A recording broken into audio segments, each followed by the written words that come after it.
Get ready for some upbeat banter, plenty of laughs, and a whole lot of love for the game and our team. This is Buds and Blue Jays. And now your hosts, Riley McConnell and Jesse Burrell.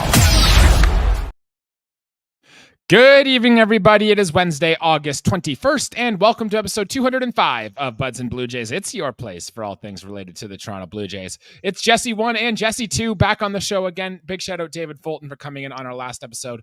Thank you for coming along. But Jesse, glad to have you back on the show, my man. Today, we've got a whole lot to get into. Joey Votto surprised us all and announced his retirement just before the game started today. We'll dive into all that and what that means for his career and whether or not the Blue Jays should have given him a chance to compete or at least retire in the big leagues at one point. Plus, Chris Bassitts is pissed off at this front office, pissed off at the team or whatever. We'll go through his comments on that too. And oh, by the way, the Blue Jays had played a very dramatic series against the Cincinnati Reds, including hitting 5 home runs in a game, 10 in the series, might I add, and also blowing a dramatic 6-0 lead in Game 3 here today. But with all that being said, Jesse, what's up? Some late-night Blue Jays talk. How you feeling today? Oh, what a roller coaster of emotions just today was for the Jays and like for the actual team and also as like an organization with the news of Joey Votto. And even just all week with all the headlines that have been coming out for all different sorts of players within the organization or ex-players too. So it's definitely been a draining one, not just in the personal life, but also in like just the Blue Jays fandom. And it's a year that just keeps on making us suffer. Yeah, we are really in the dog days of baseball now. The Jays are in a stretch, I believe it's 16 games in 15 days with that doubleheader in Boston coming up here sometime soon.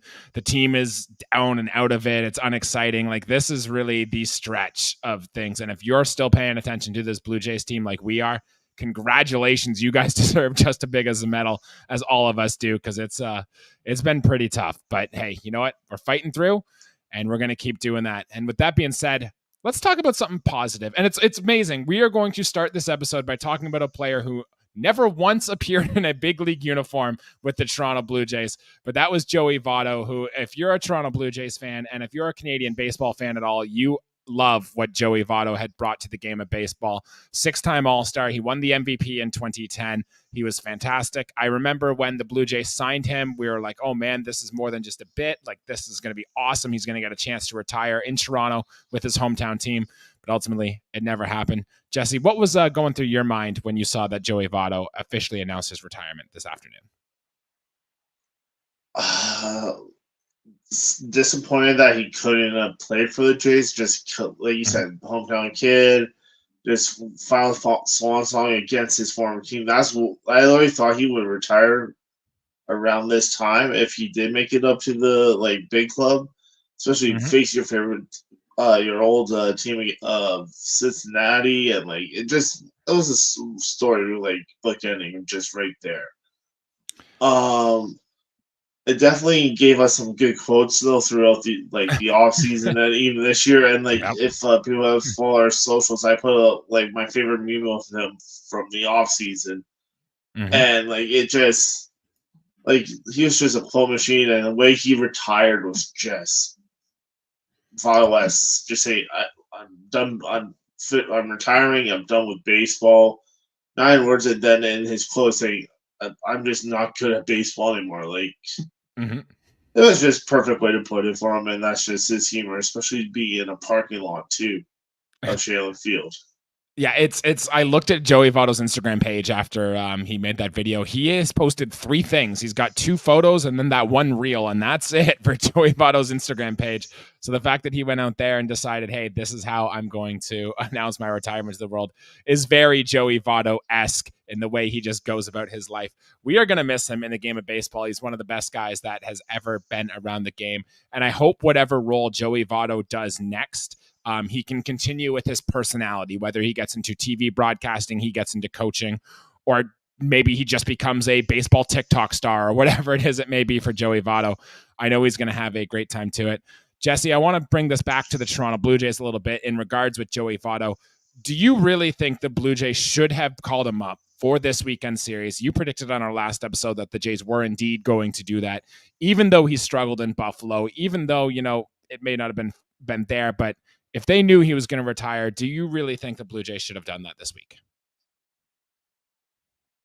It would have been nice, but realistically, I'm glad they didn't because you're taking away bats from like players like Wagner, Barger, Horowitz, even Schneider, even though he's not really doing much, like Ernest Clement, Leo Jimenez, like all the young kids we've been seeing lately with the Jays and all that, it will be taking away bats from them, and even down in AAA, and even when he was with Dunedin.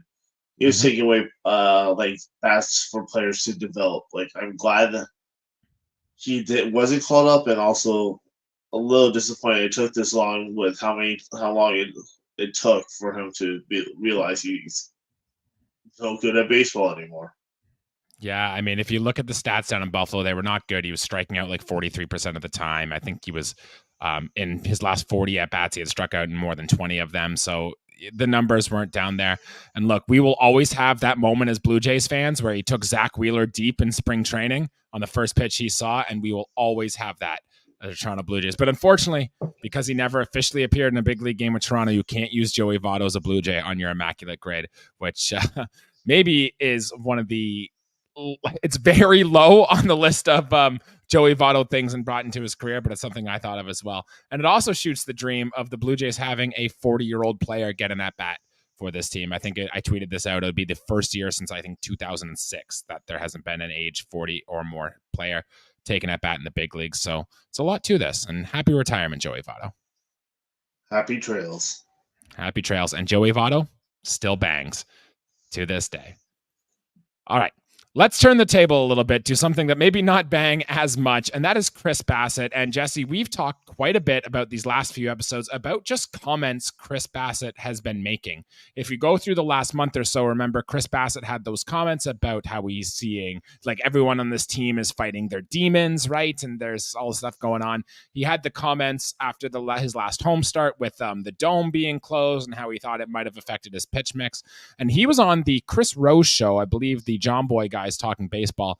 And he made some comments that really got around. And I'm just going to quote what he said from the show right here. Chris Bassett said this: "I think we do a lot of things right here, but I don't want to identify the problems because some of the problems I don't think are fixable. The one thing I will say about the Blue Jays this year is we put $700 million into Shohei Ohtani's basket and didn't get him. And we didn't really have a pivot." So we talked about this all offseason, right? Where the Jays were so hard and so focused on the Shohei Ohtani camp. And ultimately, when he signed in LA, the Jays were kind of messed up. So Chris Bassett is thinking along the lines of we were. Did you have a thought about our star, one of our better pictures, saying that going against the front office a little bit here? He's just saying how, like, the timing is probably not the greatest with how bad this season has been. But he's saying, he's literally voicing what all the fans are feeling and thinking too. It's like, when we were working for Ohtani, we're like, it's great, but what are you going to do after that? Like, if you miss, are we going to go after Teo or Cody Bellinger or Soler or like any of those big names? And we all know that was what did happen, where we ended up with Daniel Vogelbach, Justin Turner, and IKF.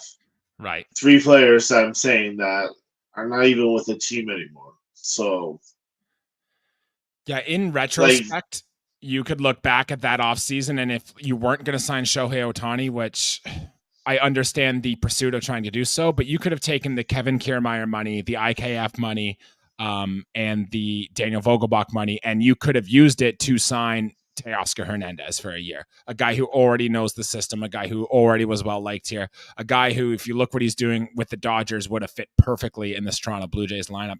That is an oversight by the front office, and Chris Bassett sees that as well, right? And he made another comment in this thing about how, it's been a wasted year essentially for the Toronto Blue Jays and for a bunch of players on this team. Chris Bassett's going to be 36 next year, and he's played with the White Sox, the A's. He had 1 year with the Mets and now the Blue Jays. Like, he's never won a World Series, and he signed here with the promise of this team trying to compete and go for a World Series. So I can understand the frustration that Chris Bassett has with the way this season has went. And, it's not just the fans, it's the players too. No, 100%. Like, if you look at our roster start of the year, we were one of the older rosters. Now we're one of the youngest. Mm-hmm. That shows that technically our window is still possibly open with the youth coming forward and not aging out. But that also makes it feel like we're gonna go more on a rebuild or retool. Especially with seeing how our division is with the Yankees, with how the AL East is. Like, there's even if the Rays don't have a major star on their team, they'll surprise. You have the young Orioles, the Yankees and Red Sox will spend they're gonna it's gonna make it a lot more harder again for the Jays. And the only way the Jays can have success is winning the division, because we all know how the wild card goes for us. We don't score runs or we give up too many and collapse. Right. So I'm glad go ahead. I was going to say, just right now, it's just how Atkins also gives us the BS the players, as well as he BS's the fans with his posts. We have a good chance of being here. It's just we need to execute better and all this. It's almost like how me as a parent, or parents in general growing up, is saying about Santa Claus and the Tooth Fairy. They're going to come, but the real truth. Yeah, the playoff wins are coming. Just stay with us. Let's go. It's guaranteed. Yada yada. But I'm glad you brought that up about this, because apparently after the trade deadline, Ross Atkins and Mark Shapiro came in and they had a meeting with some of the veterans on this team. I know Chris Bassett was one of them. I couldn't tell you who the others were, but we can probably make assumptions on who they were. Apparently, I don't know what was said in that meeting, but apparently Chris Bassett left that meeting feeling good about the future of the Toronto Blue Jays. So it sounds like Ross Atkins and Mark Shapiro and company might have laid out their plan for how to improve in 2025 to give this team a shot to win a World Series, which on the outside looking in sounds to me like the Blue Jays are ready to spend some dumb money this offseason. We're going to do something very stupid this offseason, whether that's throw a ton of money at Juan Soto, throw a ton of money at Vladimir Guerrero Jr., which are not stupid. Those are good moves. They'll help your team. They're good players. They will do that. But it does seem to me like the Blue Jays are going to do something dramatic and desperate this season, when in reality, if you want what's best for the long-term stake of this franchise, maybe doing that full-on teardown is best. But we will see, I suppose. That was my takeaway of some of the Bassitt stuff. No, definitely, I agree on that. I wouldn't mind throwing the money at Soto and Vladdy, since if you look at what they've done, in their career and at the age they're at, that makes sense, because they're how good they are at the age they are is not really very common. And then but like you're saying, they'll probably go throw dumb money at trying to get break the bank for Bregman or a Santander, who, yes, it'd be great to see them, but for the price, not so much. Yeah, and are they really the difference makers you need that are going to push yourself over the top? I'm not certain either of those players are, but we have all offseason to get in and to talk about what the Blue Jays should do. I want to set that straight, because don't be surprised if the Blue Jays do something wild like that this offseason going forward. It'd be very interesting. No, definitely. It's going to be a long off season, and we'll be breaking down many things throughout, so stay tuned. All right. I'm actually just excited to see what Chris Bassett has to say next after his next start coming up, which will be against the Angels here on Sunday, I believe. All right. Jesse, the Blue Jays did play some baseball games. This wasn't all about the off-field stuff. We did play 3 games against the Cincinnati Reds, a team that had never won a series in Toronto in their franchise history until this week, when they took 2 out of 3 against the Toronto Blue Jays. This series was a little bit of wildness on both sides. The Blue Jays were scoring a ton of runs. They hit 10 home runs as a team this series, including 5 in a game in game 2. George Springer notably had 3 of them, including his 60th career leadoff home run. Only the second person ever to be in that 60 career leadoff home run club. So congratulations to him. The Blue Jays also blew a 6-0 lead this afternoon with the way the Blue Jays bullpen knows how. So a lot of wild stuff on the field from the Blue Jays in Cincinnati this weekend. Jesse, I'm going to hand it to you first. Who do you want to talk about first? Who's your player of the series, your story of the series, whatever it may be? I definitely got to mention how good Spencer Horwitz was this whole series. Horwitz and the 2 home runs this series, playing some solid defense at first, getting more reps at first instead of second with everyone that's coming up. He's I was calling for him to come up crazy at the beginning of the year, and this is why. I knew what he could do in the big leagues, and now it's just really showing he is here to stay, and if he's not with the Jays next year, he could bring us a piece or two that could really help us moving forward if we're going to compete in 2025, like Atkins says. Yeah, that's an interesting point about if he's still here next year, because the Blue Jays do just have a lot of these young guys circling around, and maybe you could trade one of them for bullpen help. But I don't think it's going to be Spencer Horwitz at this point. He's been fantastic since coming into the season. He's already got about 0.6 WAR. That's as a first baseman too, coming through. OPS plus of 116, which is very solid for Spencer Horwitz on the year.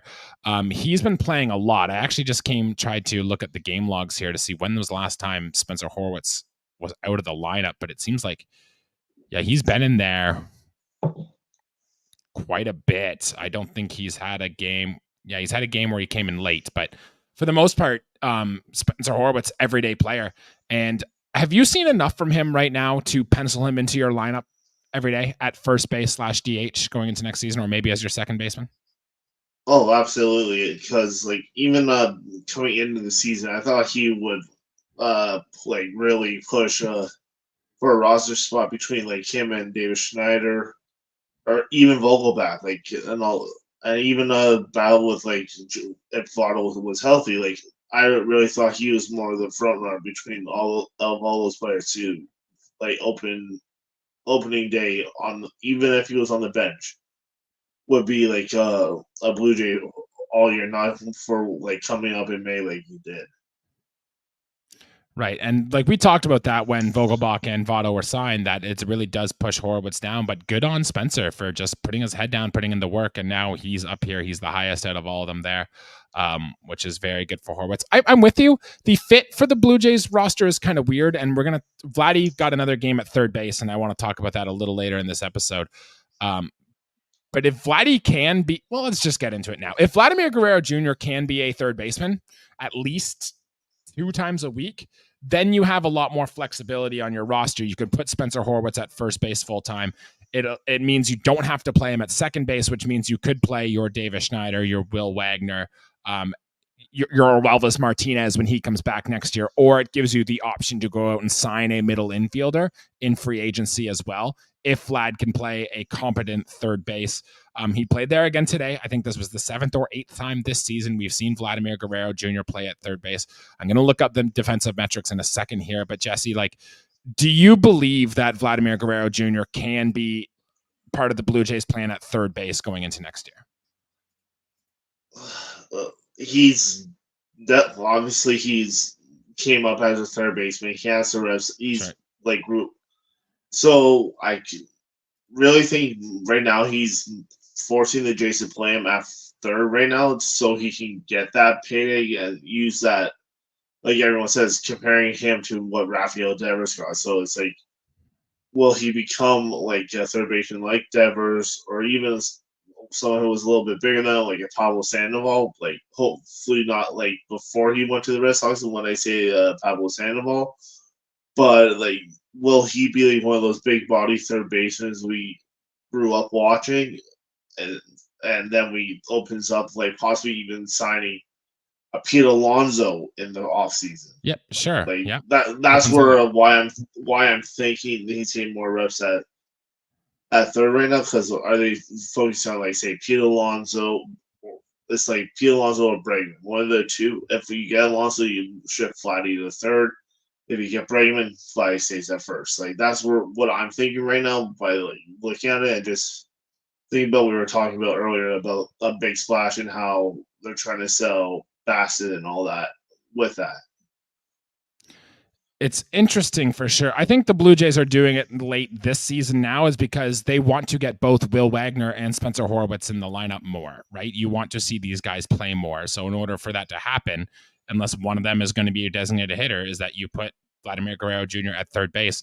And I don't think the Jays really have anything to lose. Like, it's not going to matter if they win games here. And if Vlad's not that good defensively, at least you've tried it and you can see it. I remember I came on here a few episodes ago and I think like I said I was done with watching Vlad play at third base. But at this point, this late in the season, like you might as well just throw it out there so you know what you can do going into the offseason next year. So I don't trust the defensive metrics. I think Vlad is going to hurt you more at third base than he's going to help you. But if it's all about getting your best offensive team in that lineup, then I guess Vladimir Guerrero Jr. at third base is worth it. And for what's worth, there was somebody at Sportsnet, I don't remember which one, but they are convinced that Vladimir Guerrero Jr. can be your everyday, 5 days a week third baseman. I'm not there, and I don't think I will ever get there. But there's a lot of hype with Vladdy playing at third base. No, exactly. Like maybe he'll surprise us. Maybe he'll turn into like an Adrian Beltre at third too. Like just like thinking of Dominican third basemen and all that. Like you never know. Like we've dealt with a lot worse third basemen in our history as a Jays fan. So it's true. And so hey, like you can't get any worse.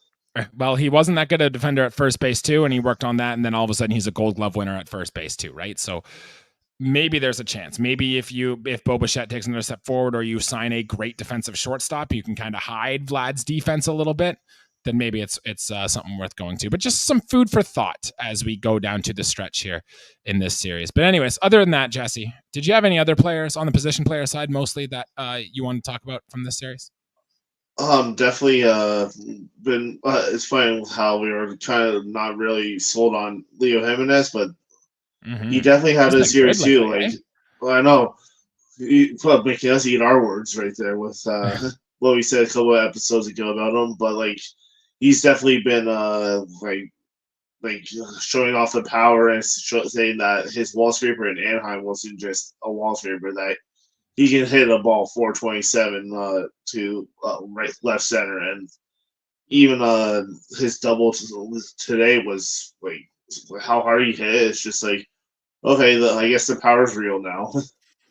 Yeah, and if you look at just looking at his season stat lines, his first go around in the big leagues, where a lot of young hitters do tend to struggle, he's already got 0.7 WAR in less than 100 or 100 at bats.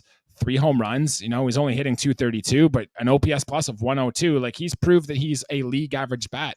Now he made an error in the game today on a ball that Vladdy threw him. He just dropped it at second base. But for the most part, Leo Jimenez has played some pretty good shortstop. My concern going forward with Leo Jimenez is that he doesn't have any options, right? So next year he has to be on your team, or else you have to trade him, or else you risk running him through waivers or something. So when we talked a little bit earlier about how the Blue Jays have this surplus of all these young players that maybe they could trade one of them to get like maybe a 7th inning guy, or just something that a trade they will lose on pure value alone, but a trade that might actually help the team. And I wonder if Leo Jimenez might be that guy, but the skill set is there. You can see it. The on-base skills are still there. You know, when he does square up the baseball, it seems to go a little bit. Maybe there's more on-top power. Remember, he's still only 23 years old, so there could be still a bright future for Leo Jimenez. He's a very interesting case and a very interesting player to follow, especially if the power does come. No, definitely. And another thing that's crazy that is he's the one of what, like, if you talk about when it comes to power, he's only 1 homer behind Bo Bichette this year, and it just shows how bad Bo Bichette's been. And like it's just crazy to think that like Joe St. Bo only has 4 home runs all year, and like it just shows how how much we've suffered watching him, and just his team has suffered offensively. All right, before we talk pitching and some other notable performance, you did mention Bo Bichette. Let's bring him up here because he is on his way back. There were some reports today that Bo Bichette is now a day or two returned from running again from his second calf injury. He's been hitting in the cage a little bit. I think if all things come up, he should be here in about maybe 2 weeks' time, maybe at the start of September. We should see Bo Bichette again down the stretch here. We know the story. You're a Blue Jays fan. We saw, well, yeah, he has not played up to his level of performance so far this season. You know that he is a free agent at the end of next year. He's made some comments. He's talking to some other teams. Liz McGuire, who was on this show once, she talked about how she's just done with him because why is he talking to other people? It seems like he's mentally checked out. We know for a fact that he was not one of the untouchable Blue Jays this trade deadline, and that they might actually explore things with Bo Bichette. So 2 questions, Jesse. 1, what did the Jays do with Bo Bichette this offseason? And 2, what do you want to see with Bo Bichette coming back from injury in the month of September? So pretty much what I heard on the show is like it's very similar to how we were dealing with Josh Donaldson right now. Okay. When it comes to calf and not like that with this calf injury and all and how he was playing, it literally led us to only get Julian Merriweather for Josh Donaldson, a former MVP. Like this is how it feels right now. So if Bo Bichette comes back this year and is still a pile of manure and isn't like performing offensively, still chasing like the pitches like we know he always does, but like even worse than he has, making like no contact, he isn't protecting the plate, we're not going to get much for him in this offseason. So I really don't want him back until if we don't trade him in the offseason until spring training, because I want that calf to be 100%. And then if we are going to shop him, get the King's ransom for him. Like I really don't want to see him this year. Like it's crazy to think. If you told me last year or any year prior, I'm like, we need Bichette. Like we need him back. Like he's an integral part of this year. I'm like, just stay in Dundee and stay with your friends and that. Like work with your dad and just stay away. Like I feel like even his vibes are like all like, as Chris Bassitts says, one of the demons in the locker room, and all the people talking about how our locker room is maybe it's his vibe and it just is so, I don't know, like checked out in that, even with how bad he's been. So like I really don't want him back this year.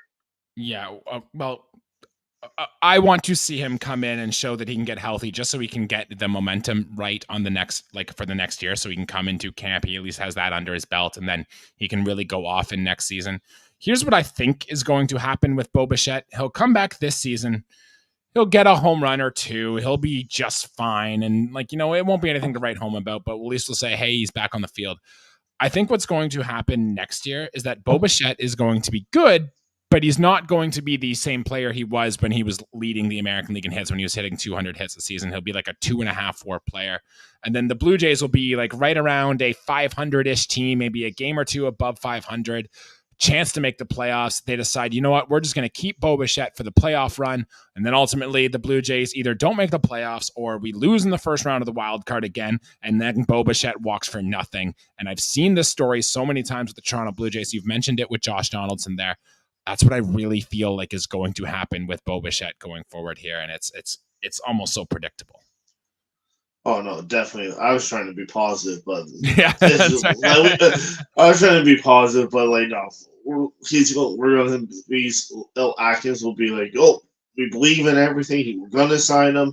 They use all his fake positive gaslight all of us fans and be like, oh, he's going to come back, and then he leaves the free agency and goes to, let's say, the Dodgers for a deal we could have signed him to, and now we end up with a Orlando Arcia to replace him. It's that's what's going to happen. So. Yeah, it's going to be very interesting, and Bo Bichette's going to be a very big talking point as we get into the offseason, which, hey, it's something. No chance, though, we sign him to a long-term extension this offseason? No, especially, as we know, he's not one of the two untouchables, and Yeah. that just makes it self-explanatory and all that.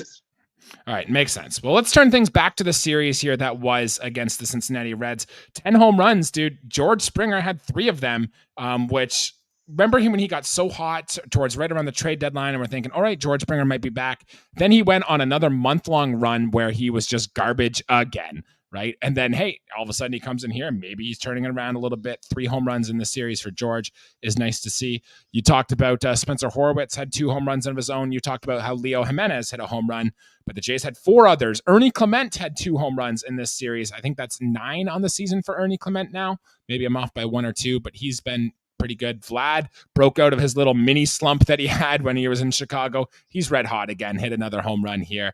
And Alejandro Kirk had his 4th of the year, who's been actually hitting quite well since Danny Jansen has been traded for Alejandro Kirk. So I have some notes on Will Wagner and Davis Schneider, but before I get into those, did you want to mention anything on the other home runs that the Blue Jays hit? It's just crazy what happens when you get playing time when you look at Ernie Clement. Mm-hmm. Before this year, he had only 4 home runs into his career, and I believe it was like 328 at bats over his first bit of his career, and now he's playing regularly, and he's already doubled his career total this year, which shows like you just need the opportunity and just get those reps in, and now look at what Ernie's doing. Ernie Clement has, yeah, oh, absolutely. He's been a 3-WAR player. A 3-WAR player. Yeah, like who would have thought like he's been this Ernie? Yeah, who would have thought Ernie coming in the spring, like he fought his he sent Espinal packing, and now look at him, like he sent IKF packing. Like anyone that's trying to push him out, they're the ones that are ending up somewhere else in a different organization. Yeah, exactly. So kudos to Ernie Clement. And he's played a good shortstop too and all that stuff. I want to give him credit where credit is due. 2 notes. 1, Will Wagner. So this is the first episode we've had since Will Wagner has made his debut where we didn't go gush for him over his first 2 series. This was his first time at home. He went a pedestrian, just 2 for 9 in this series. Didn't see much else. It just seems like, all right, ho-hum, he's settling in here a little bit. And then Davis Schneider. He broke an 0 for 26 streak in this series with a single in Game 3. We've talked a lot about Davis Schneider and how dreadful he has been over the last few bits. We both said going to Buffalo and trying to just get his timing back is going to be what's best for Davis Schneider. Now, John Schneider spoke post-game, and I made sure I got in there to listen to what he had to say about Davis Schneider. He feels like he's getting a little bit encouraged in this one, and if you watch the game today, he came up with the bases loaded. He pulled a foul ball that if it was fair, it would have been a home run, but obviously he was out in front of it, and the timing just hasn't been there for Davis Schneider. John Schneider said he was a little bit encouraged by his flyout he had in his 4th at bat, which was he was right on it. He just flew out right to center. But you are grasping at straws if you are getting excited over a guy flying out to center field, for goodness sake. I don't think our opinion has changed. We got to let Davis Schneider go down, play full time in Buffalo, just get your timing back up, and then we'll call you back up if need be. Correct? No, 100%. And like there was a moment in the game where I'm like, oh, bases loaded, like this good old fake comeback by the Jays. And of course, it's Davis Schneider up to bat, and in a clutch moment, like if he even gets a single, puts his belt. At this time, it was I think 9-6. Score 2 runs, we're down by 1. Like maybe it'd be a whole different situation, but of course, Schneider's up, strikes out on a pitch. Like everyone knows it was going to be a high fastball just outside the zone. Mm-hmm. Swings right through, strikes out. It's like he can't hit a beach ball. And like it's always the case where the people who are slumping are always the ones coming out in the most clutch situation where ever since his Babe Schneider run, he's lost the clutch gene other than that one game against the Pirates. But like it's just this year's been just a write-off. He needs to be in AAA. Yep. Get that confidence back and just come back next year. And that's the thing. When he's confident and he feels like he can go out and hit anything, then we know Davis Schneider can be a good hitter. But we need to see that from him first. To the pitching side, Jesse, the Blue Jays got 3 very different starts from 3 different starters in this one. I'll just read the lines and I'll have you react before I give my thoughts on them here. But the first one, Kevin Gausman, 5 innings pitched, 5 hits, 3 earned runs, 2 walks, 5 strikeouts. Jose Barrios looked real good in his start here. 7 innings pitched, 6 hits, 2 earned runs, 2 walks, and 7 strikeouts for him. And Yariel Rodriguez in the start today. I think he pitched better than the stat line ultimately came up to be, but 4 1/3 innings pitched, 6 hits, 5 earned runs, 2 walks, 6 strikeouts. Jesse, those 3 starting pitchers that we saw against Cincinnati in this series, what are your takeaways on their performance? In our case of eating our words, Barrios looked solid for the 3rd straight start. Like ever since that Oakland series, he's just really been finding his groove like he was earlier in the season, and just showing he's our ace of this for the season. Gausman is just, again, it's almost like how Bassitt is. Just when we watch Bassitt pitch, it's just he's out there and it's like you don't have it. Like it's almost like he's grasping for straws. Like with his pitches, like he's not the same pitcher as we had the last few years, which is probably because of his work. How much he's been worked the last few years, and even probably his shoulder. But it's painful watching Gausman right now because he just doesn't have that pitch anymore. Like everyone knows the splitter's coming, and he's relying on the pitches that weren't never in his repertoire like the last few years because he can use a splitter, but everyone's saying splitter and knows not to swing it. When it comes to Rodriguez, like you said, his line does not look great. But the one thing that I was encouraged by is seeing that his pitch count got actually up, I had that close to 90 pitches. 90 pitches. I wish it was more innings to get to those, but just to see that they actually were stretching him out.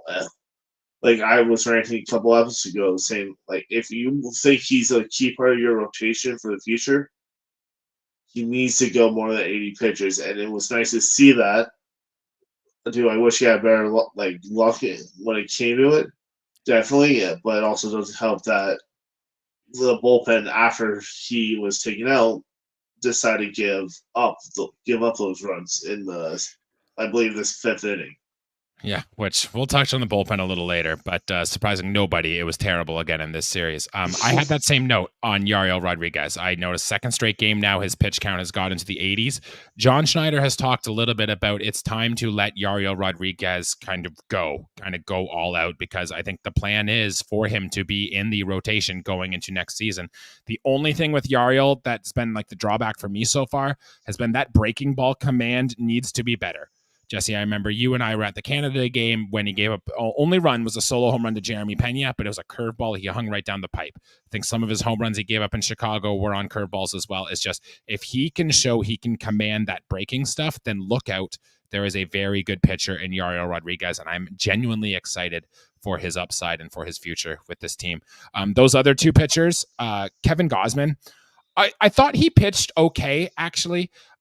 And then when I really looked under the hood down the stats, he didn't get his first ground ball out until the 5th inning in that game. It was a lot of fly balls, a lot of little stuff, but the wheels didn't really fall off until he got a strikeout in, I believe it was the top of the 5th, and then Kirk let the ball get by him and led to a pass ball, and then they pulled Gausman, and then some more runners came in. So we've talked about how Kevin Gausman has switched to this pitch to contact pitcher guy, and it can work for a little bit, but I don't think that ultra ace dominant strikeout force guy that we've seen in Kevin Gausman in the past is ever coming back. So I'm with you on that. And then Jose Barrios. I just looked up his last 5 starts. He's gone 7 innings or more in 4 of his last 5 starts. The Blue Jays are 4-1 in those games, and he's got a 2.73 ERA over that time. He's actually been quite good, and I'm diving into the Jose Barrios stats here. And I don't know what to think about how he can be better, or like what he does. Like he threw his slurve less in this start than I believe he has in any other start this season. On paper, it's one of his best pitches, and yet he had a great start when he threw that pitch the least here against the Cincinnati Reds. The only thing I can really see is that over that 5-game stretch, he's throwing about 70% of his pitches for strikes. So he's just really attacking the zone, which could explain why he's given up so many home runs too, because if you're always in the zone, sometimes you'll give up home runs. But I think I'm kind of done trying to analyze Jose Barrios, because you're just going to put him out there, and sometimes he's going to be good and sometimes he's going to be shit, and like good luck trying to figure out which one it's going to be, you know? Oh no, totally. And like the best line I've ever heard, was, and it's from a legendary pitcher. It's like, I believe it was Vita Blue who said, I don't attack you in the strike zone. If you hit a solo home run, that's only one run. My team just needs to score one more. Like a solo home run won't kill you when your team is scoring runs. And then, like, one thing he said in his interview, Barrios after the game, it's like, yeah, in my bullpen, I just wasn't getting grip of any of my off-speed stuff. So I'm like, and even in the first inning, he's like, well, I guess I'm going to go fastball the whole game. And he's like, thank God I was able to locate everything, and that's what really helped me. And hey, when Jose Barrios, a guy who's been a veteran and has done stuff like that so many times throughout his career, it's gonna work. Jesse, I don't want to touch on the bullpen too much, except the Blue Jays announced before this game here that tomorrow's starter against the LA Angels is TBD. And I find this very fascinating because obviously with Yariel Rodriguez having a short start today, the Blue Jays did have to go through a bunch of their relievers. And they looked at the schedule. Whoever pitches for the Blue Jays tomorrow is also lined up to pitch in that doubleheader day in Boston. They'll have to start one of those 2 games there. And as we know, Jake Bloss, who we acquired at the trade deadline, is lined up to pitch on Yariel Rodriguez's day. So he was supposed to pitch today, but since Buffalo had the one off day, he's actually scheduled to pitch tomorrow. So my question is Jake Bloss coming up to start the game tomorrow? I would love to see that, but knowing the Jays, they'll probably do the good old opener of Ryan Yarbrough, and then maybe Ryan Yarbrough. But I don't exactly. But maybe they're gonna save Bloss for that doubleheader, so they don't have to do Espino or Yarbrough in Boston. So but if I was the Jays, I would rather do Bloss both those games, not just the one. So I wanted to be Bloss, but knowing how this front office thinks and management thinks, probably not. Worth noting today, too, in the game, Ryan Burr, who pitched in game 1, was warming up to come in to pitch in game 3. Ultimately, they didn't. They pulled him. Maybe he had injured something, and then Chad Green came in to pitch today instead. If there is a move where, like, say, Ryan Burr has to go to the IL, you're going to need length anyway. And I know Jake Bloss has pitched quite a bit so far this season, but the Jays are kind of building him up a little bit slowly. I think maybe you piggyback him with a Ryan Yarbrough in tomorrow's game, so then maybe he can give you 5 in the rain-shortened game in Boston next week. I don't know. It makes a lot of sense, and don't be surprised if come tomorrow morning we get the news that Jake Bloss is on his way to Toronto to start that game. Oh, I definitely won't be shocked, and also I'll be pretty close to through the moon, excited to see what he has. But again, it's been a long year. We need some positives, so let's hope if Bloss comes up, we got that positive excitement again. Mm-hmm. And the way they can do this too, they can do it so like the starting pitchers don't really have to miss another start, right? With the doubleheader and all that stuff. Like Bassitt, they get one extra day here, but like Bassitt, Barrios, Gausman, Yariel Bowden Francis can all stay on track and keep their things going. I really do think this is the right move, but because it's the right move, the Blue Jays probably won't do it. Oh well. The rest of the guys in the bullpen, Jesse, anything you want to say in here? Most of the relievers threw more balls than strikes. Eric Swanson got lit up again. We weren't even buying the nice little run that he was on there anyway. Genesis Cabrera looked all right. Chad Green looked all right. But other than those guys, a bunch of scrubs. Do you have a thought on any of those? That's all I gotta say. Like it was just like moment like they pulled Gausman and Rodriguez. Like it literally was just like, well, Let's give up gap doubles back to back to back after Gosman, or let's give up a 2-run single. Let's give up our 6-run lead and allow 11 runs. It's just the freaking Groundhog Day. It's pain and suffering after pain and suffering after pain and suffering. There, I don't even think there's been a positive outcome in our bullpen all year. You could argue that Chad Green, but I would argue that he's got some positive regression coming to the means here. Did you know Brandon Littell, as I'm just looking up the stats right now, if you set the minimums to 30 innings pitch, leads all of baseball in ground ball rate for Brandon Littell. Wow. Ahead of Clay Holmes, Yunior Cano, Justin Martinez. Class A is top 10 on that list. Just worth noting. I guess it's a good skill that he has. Also, his home runs per 9 are by far the most highest out of anyone else on that list. So maybe it's not sustainable, but just worth noting for Brandon Littell, and maybe he plays a role in the big league bullpen next year. That's definitely shocking, and maybe that gives him an opportunity. Other than by that face, probably not. Yeah, I just looked. In 30 innings pitch, he has negative 0.3 WAR. So maybe not for Brandon Littell. Anyways, that's all I want to talk about this Blue Jays bullpen. We got to get out of here to call it an episode anyways, Jesse. But the Angels are back into town. 4-game series. We just saw the Angels out on the West Coast, so we're quite familiar with this team. What are you looking for from this Blue Jays team this week against the Angels? Let's hope it's as sweet as it was in Anaheim. No pun intended. I definitely want to see if our reigning AL Player of the Week can continue his hot streak that we failed to mention about Bowman Francis being the AL Player of the Week. Congrats on that. I definitely want to just see if what we saw in Anaheim can continue against them. But even though it'll lessen our odds to get Ethan Holiday, but we can figure out other ways to blow it. That's right. The Jays will be playing some wild games down the stretch. I'd love to see Joey Loperfido get going a little bit here. The Angels, we saw their pitchers were not good. I expect this would be a good time for the Blue Jays bats to awaken a little bit, get some more confidence in their systems. And Joey Loperfido, I bet 2 home runs for Loperfido this series, calling it now. I like that. I say who do it? I think Will Wagner gets his first career homer. Love that. And and I'll even make it dramatic. It'll be a walk-off homer. Now that'll be exciting. The Jays are due for a good walk-off win in this series, so I like that call. I'd bet it would happen. Great, looking forward to it. Should be a lot of fun at the Dome. If you are there, come say hi. I might try to be there this weekend, so we will figure that out. That's going to do it for our episode here today, though. Thank you, everybody, for tuning in. A little late-night Blue Jays chatter out on the East Coast here. Jesse, you and I both have to work in about 5 hours' time, so we've got to hit the hay here and get some rest before we get out of here.